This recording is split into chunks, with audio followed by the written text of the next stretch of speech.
నేను టీవీలలో వాళ్ళ స్టేట్మెంట్లు చూస్తే, ఆ మంత్రులు ఇచ్చే స్టేట్మెంట్ చూస్తే ఆశ్చర్యం అనిపించింది. మొట్టమొదటి స్టేట్మెంటు వాళ్ళు ఇచ్చింది, ఈ గోడ ఎవరి హయాంలో కట్టారో ఎవరు కట్టారో చూడాలంట. మొట్టమొదటి స్టేట్మెంట్ వాళ్ళు ఇచ్చింది, మంత్రులు ఇచ్చిన స్టేట్మెంటు. అంటే అది కూడా వేరే వాళ్ళ మీద తోసేయాలని చెప్పి కాదు. మీ హయాంలోనే ఈ వారం రోజుల కిందటనే గోడ కట్టారు అని చెప్పి ఎప్పుడైతే తెలుసుకున్నారో అప్పుడేమంటారు, గోడ అనేది పిల్లలతో కట్టారో, సిమెంటుతో కట్టారో, బ్రిక్స్తో కట్టారో అనేది మాకు తెలియదు కదా అంటారు. మరి తెలియనప్పుడు మీరు మంత్రుల కమిటీ కింద ఎందుకు వచ్చినారు ఇక్కడికి? ముందస్తు ఏర్పాట్లు చేయడం కోసం మరి ఎందుకు వచ్చినారు? మరి మీ సమక్షంలోనే మీరు ముందస్తు ఏర్పాట్లు చేస్తూ ఉన్న పరిస్థితుల మధ్య ఈ గోడ కట్టడం ఎందుకు చేశారు? 60-70 అడుగులు గోడ పొడుగు, 10 అడుగుల ఎత్తు, కనీసం ఒక కాంక్రీట్ పిల్లర్ లేదు. గోడ ఏ రకంగా కట్టనిచ్చినారు? కొత్త గోడ అని తెలుసు, రాత్రి వర్షం పడిందని తెలుసు. చందనోత్సవం జరిగే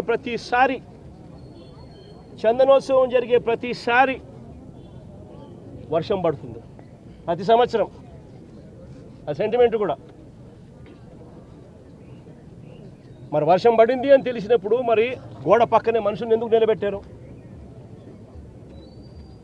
ప్రతిదీ కూడా డైవర్షన్ పాలిటిక్సే. ఎక్కడా కూడా తప్పు చేసినాము అని పశ్చాత్తాపం లేదు. ఇప్పుడు ఈ కుటుంబంలో 4 చనిపోయినారు. చనిపోయి ఏదో ముఖస్థుతి కోసం అది జగన్ వస్తున్నాడు అని చెప్పి తెలిసి 25 లక్షల రూపాయలు 25 లక్షల రూపాయలు ఇచ్చే కార్యక్రమం, ఒక ఉద్యోగం ఇచ్చే కార్యక్రమం చెప్తా ఉన్నారు. నేను అడుగుతా ఉన్నా, ఇదే కుటుంబానికి నేను భరోసా ఇచ్చి చెప్తా ఉన్నా, ఇంతకుముందు ఏదైనా కూడా ప్రభుత్వం అన్నది ప్రజలకు తోడుగా ఉండాలి, ప్రభుత్వం అన్నది ప్రజలకు భరోసా ఇచ్చే విధంగా ఉండాలి. ప్రభుత్వం తప్పిదం వల్ల ఎక్కడైనా కానీ, ఎక్కడైనా మనుషులు చనిపోయిన ఘటన ఎక్కడైనా జరిగితే అది ప్రభుత్వం తప్పిదం వల్ల, అంటే మనం ప్రభుత్వంలో ఉన్నప్పుడు జరిగిన తప్పు వల్ల జరిగితే దానికి పశ్చాత్తాపం ఉండాలి. ఆ పశ్చాత్తాపానికి, ఆ కుటుంబానికి మనం ఏమిస్తున్నాము అని చెప్పి మానవతా దృక్పథంతో ఆలోచన చేయాలి. ఇలాంటి ఘటన ఇంతకుముందు విశాఖపట్నంలో జరిగితే, ఇలాంటి ఇంచుమించు ఘటనే జరిగితే, గ్యాస్ ఎల్జీ పాలిమర్స్లో ఇలాంటి ఘటనే జరిగితే అప్పట్లో జగన్ అనే వ్యక్తి ముఖ్యమంత్రిగా ఉన్నప్పుడు ఎంత ఇచ్చాడో తెలుసా?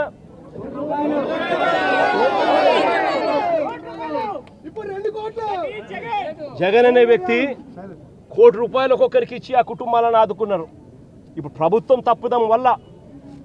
చేసిన తప్పిదం వల్ల ఈ ఘటన జరిగితే అసలు ఆ కుటుంబానికి నువ్వేం చేస్తా ఉన్నావు అని చంద్రబాబు నాయుడు గారిని అడుగుతా ఉన్నా. ఒకటే చెప్తా ఉన్నా, వీళ్ళు ఇచ్చినా ఈకపోయినా కానీ చనిపోయిన ఈ కుటుంబాలకు గుర్తు పెట్టుకొని మళ్ళీ మేము అధికారంలోకి వచ్చిన తర్వాత ఈ కుటుంబాలకు ఆ ₹1 కోటి బ్యాలెన్స్ వీళ్ళు ఇచ్చినారు. మిగిలిన బ్యాలెన్స్ డబ్బు మనం ప్రభుత్వం వచ్చిన తర్వాత నేను స్వయంగా ఇప్పిస్తానని చెప్పి కూడా చెప్తాను.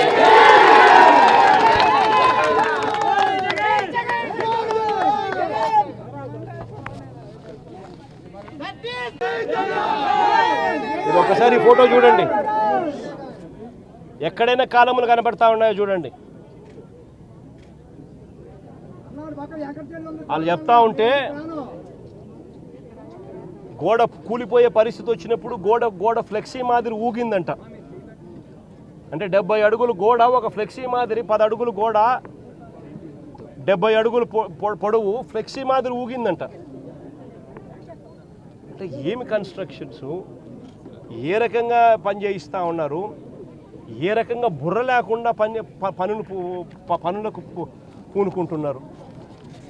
ఆలోచన చేయమని చెప్పి అందరినీ కూడా కోరుతా ఉన్నా. చంద్రబాబు నాయుడు గారిని కూడా మానవతా దృక్పథంతో ఆలోచన చేసి జగన్ ఇచ్చే లోపలనే ఆ ₹1 కోటి ఇచ్చి ఆ కుటుంబాలను ఆదుకో.